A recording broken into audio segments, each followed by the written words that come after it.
Identidades trigonométricas, parte 1.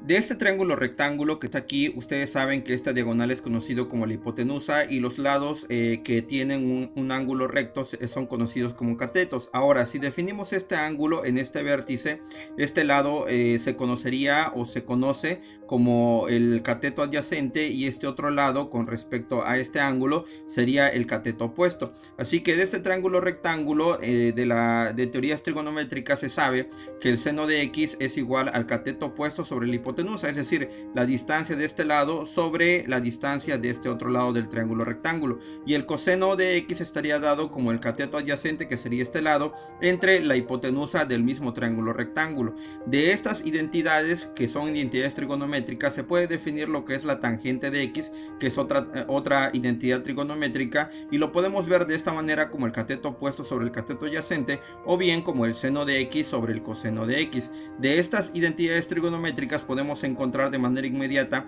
el cosecante de x, que está definido como 1 sobre el seno de x. Podemos encontrar la secante de x, que es 1 sobre el coseno de x, o bien la cotangente de x, que sería igual al coseno de x sobre el seno de x. Estas son solamente algunas identidades trigonométricas. Encontremos otra que es una identidad muy utilizada en conceptos aplicados. Si tenemos el plano cartesiano y dibujamos una circunferencia de radio 1, esta circunferencia es conocida como la circunferencia unitaria.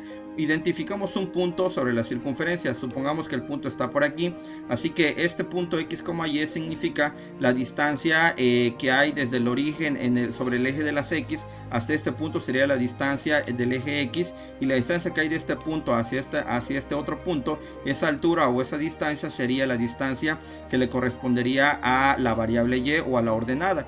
Ahora, si nosotros trazamos una línea punteada que va desde el origen hasta este punto, ustedes pueden notar claramente que se dibuja un triángulo rectángulo.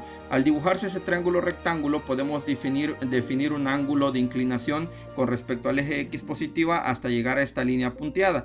De los resultados anteriores, dado esta expresión, podemos definir muy fácilmente el coseno del ángulo. Si definimos el coseno del ángulo en esta circunferencia unitaria, saben que esto por definición es igual al cateto opuesto, que en este caso sería la distancia que hay de aquí a acá, que le corresponde a la variable x, entre la hipotenusa, que en este caso sería el radio de la circunferencia, pero como el radio es constante en toda la circunferencia, esta hipotenusa tendría el valor de 1, así que el coseno del ángulo es exactamente lo mismo que la variable x.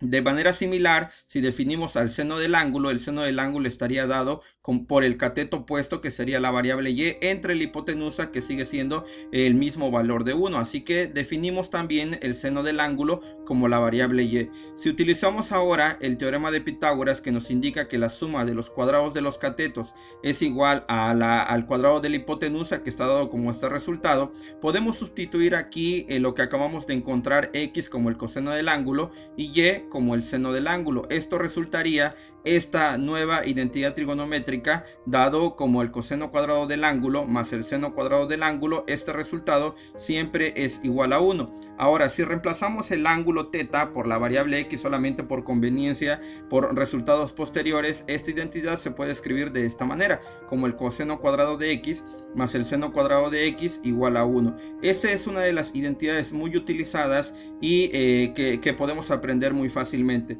De aquí resultan algunas implicaciones, y esas implicaciones, bueno, si nosotros despejamos este coseno cuadrado de x o despejamos a este seno cuadrado de x, pueden notar que resultan estas igualdades, dado como el coseno cuadrado de x igual, lo podemos ver como 1 menos seno cuadrado de x, o bien si despejamos al seno cuadrado de x, lo podemos ver como 1 menos el coseno cuadrado de x.